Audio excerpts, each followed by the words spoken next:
আপনি কি জানেন আপনার বিল্ডিংয়ের ছাদের উপরে পানির ট্যাঙ্ক স্থাপন করলে কত বড় ক্ষতি হতে পারে? বা এর থেকে সমাধান কি? আপনি তো বলে ফেললেন আমরা ছাদের উপরে পানির ট্যাঙ্ক রাখলে ছাদের ক্ষতি হবে। আসলে তা নয়। ছাদের উপরে পানির ট্যাঙ্ক স্থাপন করলে ছাদের কোনো ক্ষতি হবে না, কিন্তু ছাদের উপরে পানির ট্যাঙ্ক স্থাপন করার কিছু কিছু সিস্টেম আছে। এই সিস্টেমগুলো যদি আমরা অবলম্বন করি তাহলে ছাদের কোনো ক্ষতি হবে না। তো কিছুদিন আগেই এক ভাই আমাকে প্রশ্ন করেছিলেন, ভাইয়া আমরা যেখানে ছাদের উপরে পানির ট্যাঙ্কটি স্থাপন করলাম তো সেখান থেকে পানি ঘামায়, আসলে কেন? তো এই প্রশ্নটি অনেকেই করে থাকেন। এখন আপনারা যেভাবে পানির ট্যাঙ্কটি স্থাপন করা দেখতে পাচ্ছেন, যদি আপনারা এভাবে পানির ট্যাঙ্ক স্থাপন করেন তাহলে ছাদ থেকে পানি ঘামাবে না। এখন আসি আসলে ছাদ থেকে পানি কেন ঘামায়, এই বিষয়টি ক্লিয়ার করি।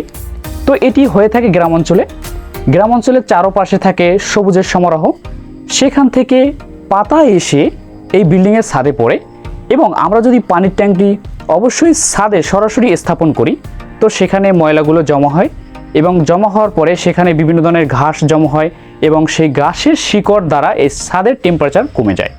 আর যদি আপনারা এভাবে পানির ট্যাঙ্ক স্থাপন করেন, দেখা যায় 20টা ইটের মতো খরচ হয়।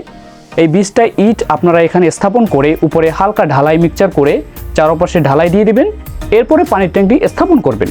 হালকা খরচে দেখা যায় আপনার পানির ট্যাঙ্কটি খুবই সুন্দর হইল, এবং ছাদটি মজবুত হইল, ছাদের টেম্পারেচার বেড়ে গেল।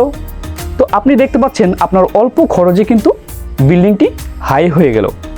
আর যদি আপনি সরাসরি ওভাবে পানির ট্যাঙ্ক স্থাপন করেন তাহলে ছাদের অনেক ক্ষতি হবে, এবং সেখানে নষ্ট হয়ে যাবে আপনার বিল্ডিং, নষ্ট হয়ে যাবে এই ছাদ। তো অবশ্যই আপনি হালকা কিছু টাকা খরচ করে এভাবে কাজটি করতে পারেন। আর এভাবে যদি কাজটি করেন আপনার কোনো টেনশন থাকবে না, অবশ্যই ছাদটি মজবুত থাকবে এবং পানির ট্যাঙ্কটি স্থাপন করা খুবই সুন্দর হবে। ডিয়ার ভিউয়ার্স, ভিডিওটি ভালো লাগলে অবশ্যই লাইক করুন, শেয়ার করুন এবং আমার চ্যানেলটি সাবস্ক্রাইব করে পাশে থাকুন। ধন্যবাদ। সকলে ভালো থাকবেন, সুস্থ থাকবেন। খোদা হাফেজ।